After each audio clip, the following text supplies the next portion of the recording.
Alright kids, I'm going to take you through today's lesson on topic 7, lesson 2. We're looking at the South. This is our second day on the South in the early 1800s. By now you've discussed these 3 warm-up questions that are in front of you, and we're going to dig into the activity for the day. Now there may be times during this video where you need to pause and go do an activity, talk about it with your friends, or maybe even discuss it with your desk mates, but this video will take you through the whole process for the day. Once we're done with today's activities, if we have time, there will be a Kahoot for you to play that will be scored, or you can play the Kahoot on the next class period, but I'll still give you the instructions and show you where to find everything. Alright, so first off, we left off yesterday talking about what percentage of white Southerners were slave owners versus non-slave owners, and then talking about what percentage or portion of African Americans were enslaved persons and what portion were free. And for right now we're going to focus a little bit on the social classes in the South, particularly among white Southerners. And they fall into 3 groups: the cottonocracy, small farmers, and poor whites. And you're going to answer these questions in your notes, not on the paper we have been working on, in your notes. So in your notes you're going to read topic 7, lesson 2, text 3 with your desk mate. You can even do it as a small group with everybody. And you're going to answer these 3 questions for each of the 3 groups above. Number 1, can we determine what percentage of Southerners fell into this group? If so, what was the percentage? 2, did people in this group own slaves? If so, how many slaves did they own? 3, what kind of work did people in this group tend to do?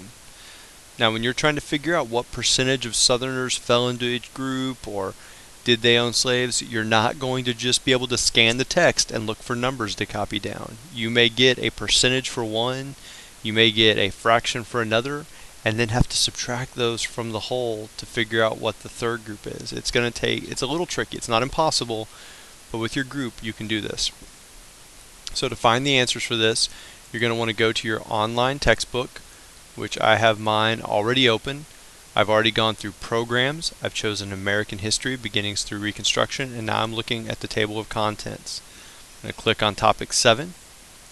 I'm going to click on lesson 2, King Cotton and Life in the South, and then I'm going to click on text 3, Southern Whites.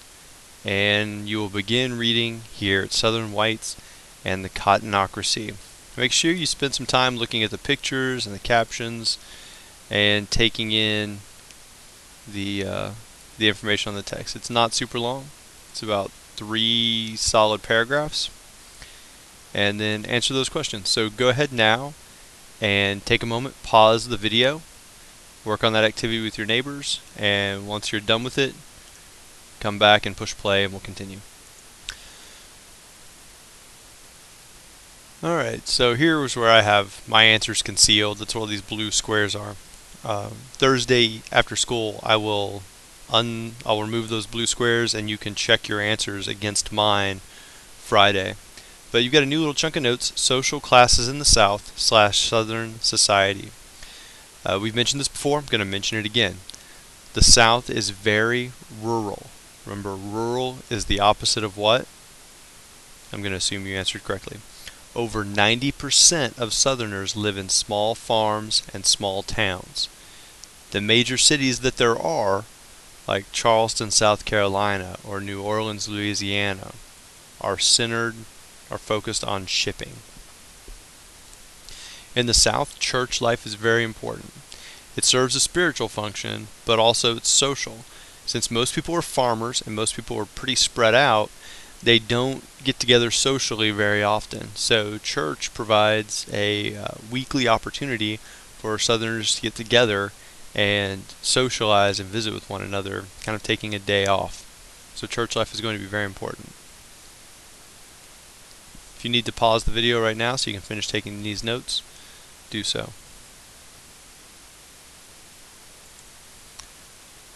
Alright, take a look at this plantation illustration here. Look at some of the different types of buildings that you see. And as you're looking at the slave cabins and the cotton ginning shed and the plantation house and all that, and trying to figure out what the function of these different buildings, these functions are, ask yourself what percentage of slave owners lived like this. Maybe think about the pie chart we saw yesterday. Well, the answer is less than 3%. So if you think of the big, grand plantations from Gone with the Wind, or if perhaps you've seen movies you haven't, and you saw the Quentin Tarantino movie about the... Never mind, but anyway, you see the really elaborate, beautiful plantations with dozens, if not hundreds of slaves working the grounds, and so on.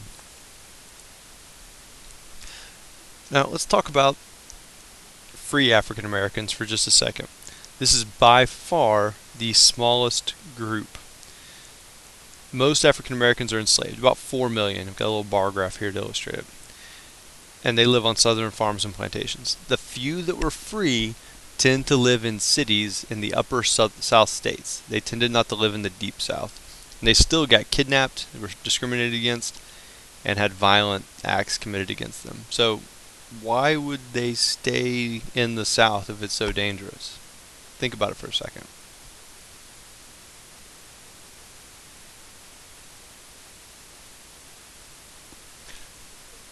One of the main reasons was family. Sometimes these slaves had worked for and purchased their freedom, and they didn't want to leave behind children and spouses and other family members who were still enslaved. So it was one motivator for some slaves. Others, they just didn't have anywhere else to go, and felt trapped. But again, that's the smallest group. We've got an if you were there scenario, and after we read this, you're going to need to list 3 questions on the paper you started yesterday. So if you need to pause this so you can get that paper out or get into good position, go ahead and do so. If you were there, you are a reporter for a newspaper in Philadelphia in the 1850s. You are writing a series of articles about the slave system in the South. To get background for your stories, you are planning to interview some former slaves who now live in Philadelphia. Some have bought their freedom, while others have successfully escaped from slavery. What questions will you ask in your interviews? Pause this, take a few minutes, brainstorm 3 questions, and add them to your paper.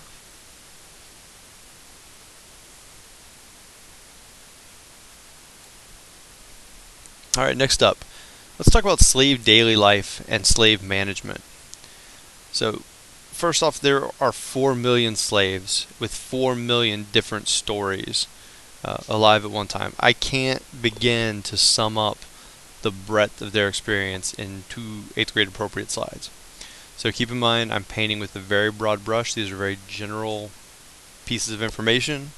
Think of it as a stepping stone to the beginning of your study of U.S. history if you choose to explore this more. But keep in mind, the life of a slave varied based on a number of things.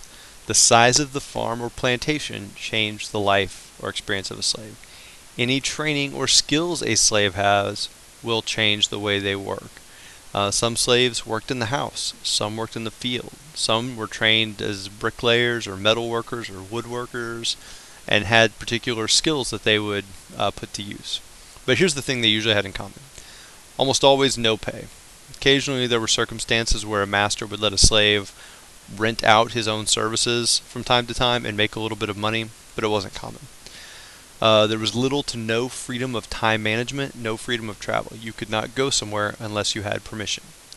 You have no rights because you live under property law. We'll talk about some Supreme Court cases and some other court cases. But effectively, as a slave, your master could do whatever they wanted with you. You were not treated as a human under the law, and that's part of what was so offensive to abolitionists, people who were against slavery. You had no legal rights. Families were often sold apart. Children would be sold away from their mother, never see them again. Sometimes as punishment, a unruly slave would be sold to the Indies and would be shipped off to the islands south of Florida and would never be seen again. It was a terrible, cruel system. But here's a sample of a typical slave daily schedule. And again, this will change season to season. Is it planting season? Is it harvesting season? Is it the winter? All of those things change what the daily routine would look like. But you would get up very early and tend to animals. You might have some time in the morning for prayers and breakfast. You'd start work just about at first light, and you would continue till the heat of the day, break for lunch, and return to work until dusk, then have dinner, and do some maintenance and things inside the barn or the home to prepare for the next day, so where you can work by firelight. And then lights out, sleep for a few hours, and then back to work the next day. Well, how do they keep slaves in line? Well, punishment and slave codes. Let's look at a quote here from Henry McMillan.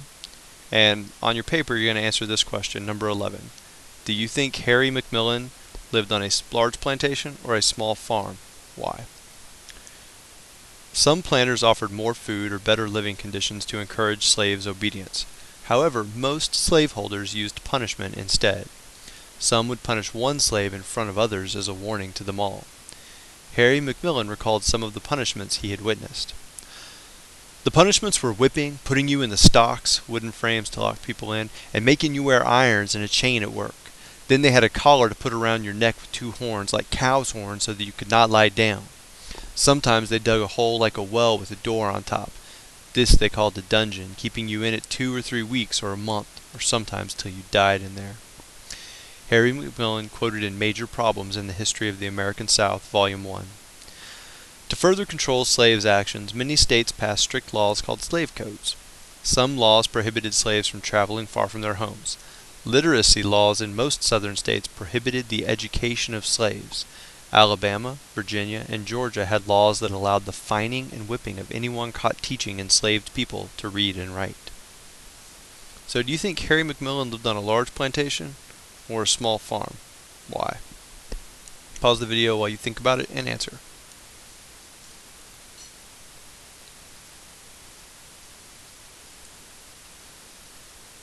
Here's a summary of the last slide. Slave codes were laws designed to control slave behavior. They often prevented slaves from gathering in large groups or learning to read and write. Think about that. Like, they knew how powerful it was to be able to read and write, and they wanted to deny slaves that opportunity. So don't take it for granted when we're bugging you about improving your literacy skills. It's a privilege that many people were denied legally for a long, long time. Slaves were sometimes rewarded with better food, clothing, shelter, or rest. More often, they were punished with beatings or confinement to force obedience. On the left, this is a legit, real picture of a freedman who had been a slave, and these are all scars on his back from the whippings he might have received, like in this scene right here. And this picture on the far right, this is a legit picture for real of slave quarters. Notice how. I'll see what you notice about the shape and the condition of the boards. Alright, got a couple questions for you to talk about with your desk partner and attempt to answer these questions in your notes. In your notes, not on paper, in your notes. What could a slave do to try to resist slavery? What barriers or challenges stand in the way of resistance? What do you stand to lose by resisting? Take a minute. Try to put yourself in the shoes of a slave and imagine what you might be thinking about as you thought about resisting or rebelling in slavery. Pause the video, think about it, come back in a few seconds.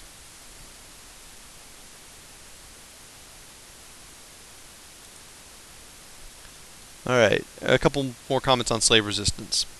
Slaves were treated as animals or property. They were called chattel. It rhymes with cattle, dehumanizes you, right? Makes you think of the animals.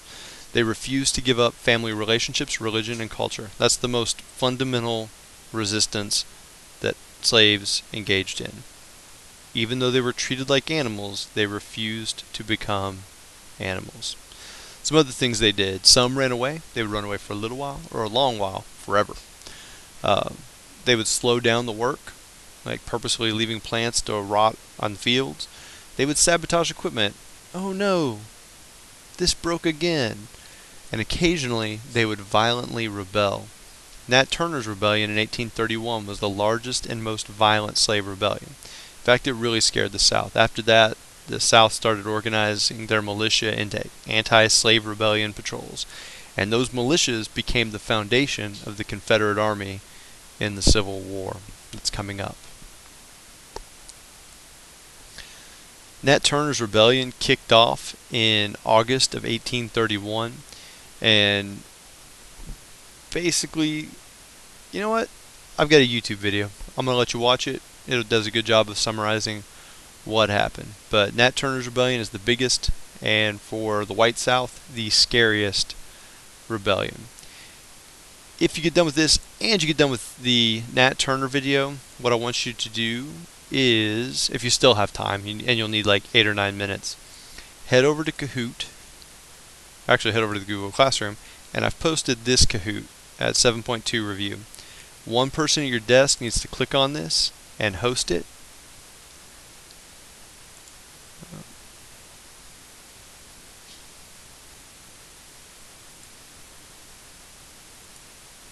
Oh, well, that's annoying.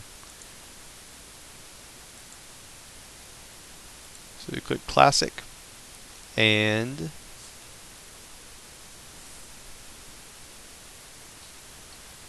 you'll play it. And then once you're done playing it, it will give you the option to save it to the Google Drive. So save it to your Google Drive, whoever's hosting it, and then share it with me, and I will give a score for everybody based on what you got. So you can do that either Thursday at the end of class or Friday at the beginning of class before the quiz. If you have any questions, shoot me an email and I will get back to you. I will be more or less available and around. I will also be back Thursday evening for the bus load, or the baggage inspection, and then Friday, of course, for the bus load. Looking forward to seeing you all then.